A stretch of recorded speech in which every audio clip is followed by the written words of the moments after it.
Na jana pia nilisikia Rais wa Jamhuri ya Kenya Mheshimiwa William Ruto akisema sasa anataka kupigana na goons ambao wametuletea shida kama hii.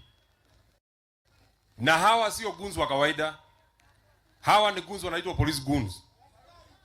Mimi nataka nimwambie William Ruto, there is no way as president of this republic unaweza kusimama na utueleze utamaliza hii shida ya goons wakati one of the senior most politicians around, actually in the highest decision making organ of the republic, the cabinet of the Republic of Kenya, there sits a cabinet secretary for goons and coordination of national terror. Hiyo ni uongo.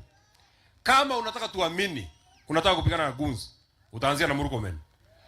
Kama hujatoa Nesmas Kipchumba Murkomen, tunajua hakuna siku hata moja utakuwa unataka kuondoa hawa goons, kwa sababu yeye ndiye waziri wa wahuni. Kama minister wa interior, kuna National Police Service imewekwa hapa, na yeye amejitengenezea kikosi yake ya wakora ambao alituma hapa Olkalau, ambao ametuletea hasara kama hii. And I feel so bad in my heart. Ati Murkomen alisema ati huko Karau it was very peaceful. This is what Murkomen calls peaceful. Watu wetu wamelazwa hospitali. Kina mama wengi walinyanyasiwa.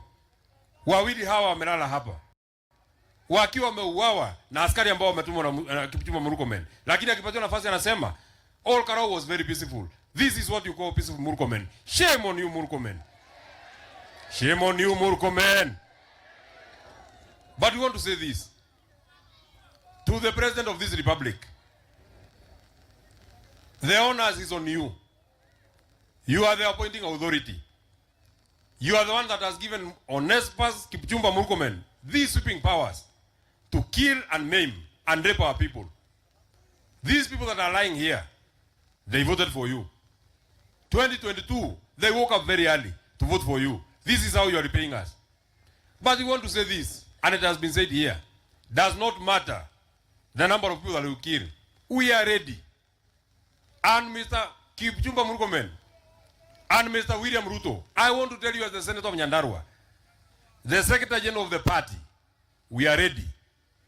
Oh, we are ready. We are ready. And we shall take you head on. Upende, usipende. It does not matter how many you kill. We shall take you head on. Na mimi kama senator hapa naongoza kwa mlaini ya mbele. Nilikuambia wewe William Ruto, ninakuheshimu lakini kuanzia leo hata hiyo heshima mimi sikuheshimu. Kasongo aende asiende. Kuanzia leo, kwa sababu ya hasara hiyo ambayo umetuletea, hata hiyo heshima, kama unataka heshima, tafuta Mama Faith Getau, mwana naye Sugoi, aenda akakupatia heshima. All Karau oye.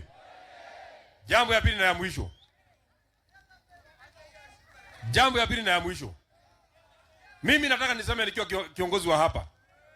Hata kama William Ruto alikuwa anataka kuua watu yetu, hata kama Kipchumba Murkomen alikuwa anataka kuua watu yetu, ukiambia William Ruto akuja mpaka Huhoine, ajui ni wapi. Ukimwambia aende kwa Mombi, ajui ni wapi.